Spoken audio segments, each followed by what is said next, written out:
एउटा शैक्षिक संस्थाको माध्यमबाट हामीले शिक्षा प्रदान गर्ने हामीले जुन गाउँपालिकाको तर्फबाट भइरहेको छ होइन, 23वटा शैक्षिक संस्थाको माध्यमबाट हाम्रा नागरिकका छोराछोरीहरूले शिक्षा आर्जन गर्ने चाहिँ भएको छ।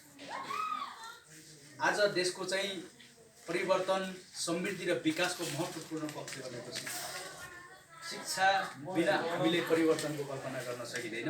त्यसैले शिक्षा क्षेत्रलाई तमानखोला गाउँपालिकाले 1 नम्बरको प्राथमिकता राखेर विभिन्न खालको कार्यक्रमहरू गतिविधिहरू गरिरहेको छ। तमानखोला गाउँपालिकाको लक्ष्य मेरो कार्यकाल 5 वर्षको कार्यकाल हो। 5 वर्षको कार्यकालमा यी सबै परिवर्तनहरू, यी सबै समृद्धिका आवाजहरू, यी सबै विकासका आवाजहरू अनुभूत हुने खालका चाहिँ काम गर्न सक्छु भन्ने मैले चाहिँ कहिले पनि कसैलाई चाहिँ आश्वासन पनि दिएको छैन, थोडा म परिवर्तन गरेको छु। मेरो एउटै मात्र लक्ष्य के छ भने अबको 20 वर्षपछि तमानखोला गाउँपालिकाका सबै नागरिकका छोराछोरीहरू एउटा लेभलको चाहिँ शिक्षा आर्जन गर्नेछन् र एउटा लेभलको शिक्षा आर्जन गरिसकेपछि त्यो नागरिक हाम्रो गाउँपालिकाको एउटा शिक्षित, योग्य, सक्षम र सचेत नागरिकको रूपमा चाहिँ हामीले असल नागरिकको रूपमा चाहिँ स्थापित गर्छौँ। जबसम्म एउटा हरेक नागरिक शिक्षित, सचेत, योग्य र असल रहन्छ, सचेत रहन्छ, तब त्यो गाउँपालिकाको समृद्धिको तमानखोला गाउँपालिकाले गर्छ। त्यसैले आज शिक्षाको क्षेत्रमा यो हामीले महत्त्वपूर्ण पक्ष तमानखोला गाउँपालिकाको समृद्धि र विकासको प्रमुख आधार भनेको शिक्षा हो।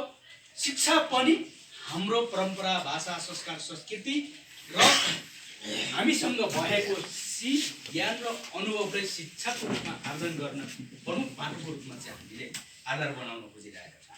तमानखोला गाउँपालिकामा पनि धेरै त्यस्ता खालका चाहिँ सम्भावित चाहिँ कुराहरू छन् जो हाम्रो व्यक्तिगत जीवन, हाम्रो चाहिँ जुन खालको चाहिँ एउटा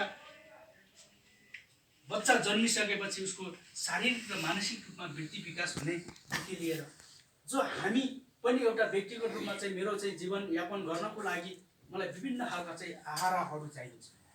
मैले चाहिँ प्रगति गर्नको लागि, मैले विभिन्न खालका चाहिँ क्रियाकलाप गर्नको लागि विभिन्न खालका चाहिँ आधारहरू मलाई चाहिन्छ।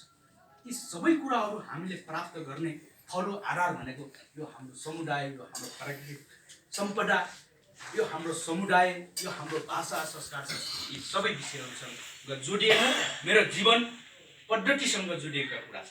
त्यसैले त्यसलाई हामीले शिक्षाको रूपमा आर्जन गर्न सक्यौँ भने पक्कै पनि हामी सफलतामा पुग्न सकिन्छ। महत्त्वपूर्ण त्यस्ता खालका चाहिँ महत्त्वपूर्ण हाम्रा परम्परागत शैलीका सिप, ज्ञान र अनुभवहरू यति धेरै अथक कुराहरू छन्। मैले अगाडि नै चाहिँ अन्तर्क्रियाको चरणमा भनिसकेको। हामीसँग त्यति धेरै विज्ञान छ, त्यति धेरै टेक्नोलोजी, प्रविधि छ, तर त्यसलाई कहिले पनि हामीले शिक्षाको रूपमा आर्जन गर्न सकेनौँ।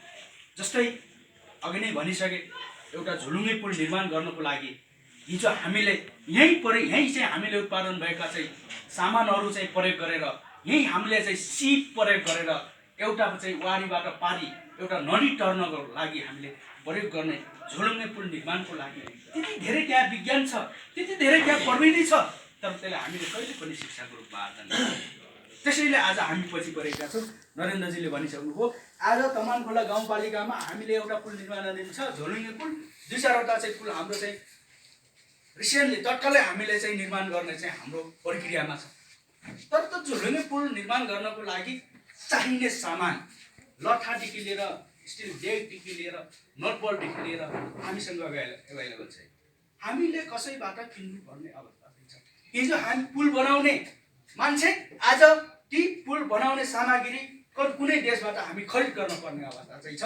अनि यस्तो तरिकाले, यस्तो खालको चाहिँ शिक्षा नीतिले, यस्तो खालको चाहिँ पद्धतिले हाम्रो देश समृद्धितिर जाँदैन। त्यसैले समृद्धि हुनको लागि हामीसँग उपलब्ध भएका चिजहरूलाई हामीले शिक्षाको रूपमा ग्रहण गर्न सक्यौँ भने, त्यसलाई प्रयोग गर्न, उपयोग गर्न सक्यौँ भने त्यो के हुन्छ, हामी हाम्रो समृद्धिको कल्पना गर्न सक्छौँ।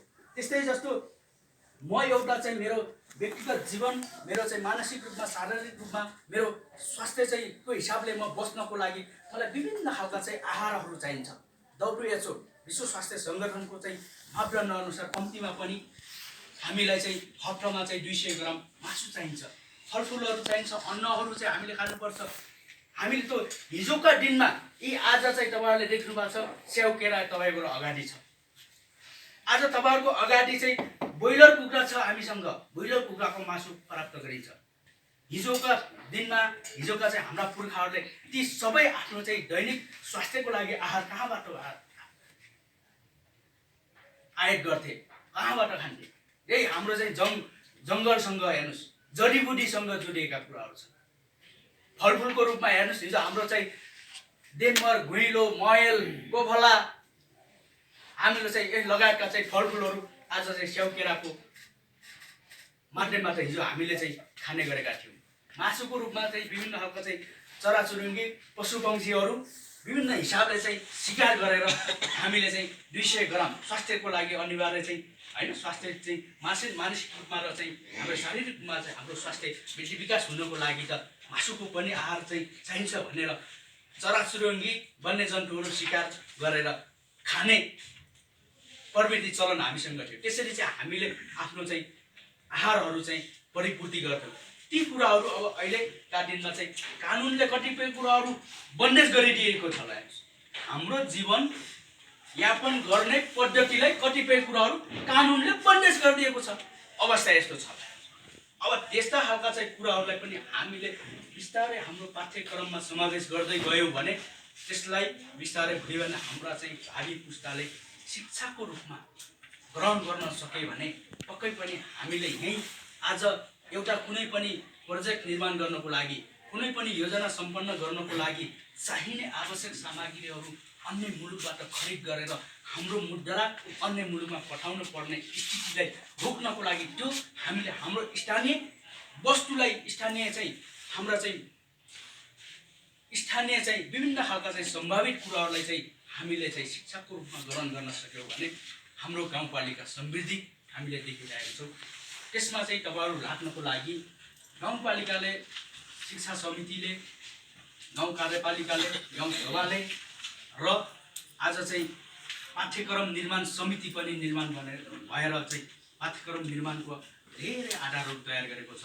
यहाँ धेरै कुराहरू समावेश गर्नुपर्ने भएको छ। ती सबै कुरा, सबै ज्ञान हामीसँग नहुन सक्छ।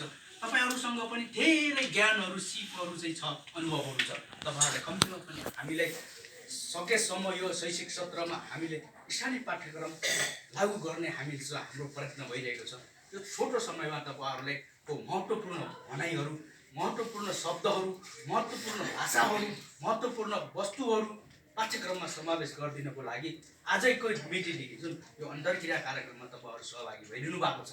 आज तपाईँहरूले गाउँपालिकाको कार्यालयमा बोलाएर 3 घन्टा चाहिँ एक दिनको पुरै 8 घन्टाको पुरै चाहिँ समय तपाईँहरूको बर्बाद गरेर 3 घन्टाको एउटा बन्द कोठामा थुनेर राखेको उपलब्धि भोलि बिहान हाम्रो भावी पुस्ताको लागि महत्त्वपूर्ण चाहिँ समय रहनेछ ठानेर आजकै दिनदेखि तपाईँहरूले देखेको पाठ्यक्रममा सिकाउनु पर्ने, सिक्नै पर्ने, राख्नै पर्ने त्यस्ता चाहिँ शब्दहरू तपाईँहरूले चाहिँ हाम्रो पाठ्यक्रम निर्माण समिति, शिक्षा समितिमा तपाईँहरूले चाहिँ सपोर्ट गरेर दिनुभयो भने हाम्रो यो बसाइको चाहिँ महत्त्वपूर्ण उपलब्धि हुनेछ भन्ने कुराहरू चाहिँ निवेदन गर्दै आज यो महत्त्वपूर्ण बसाइ छलफलमा चाहिँ सबै पक्षबाट महत्त्वपूर्ण यो चाहिँ सक्रिय सहभागिता जनाइदिनुभयो।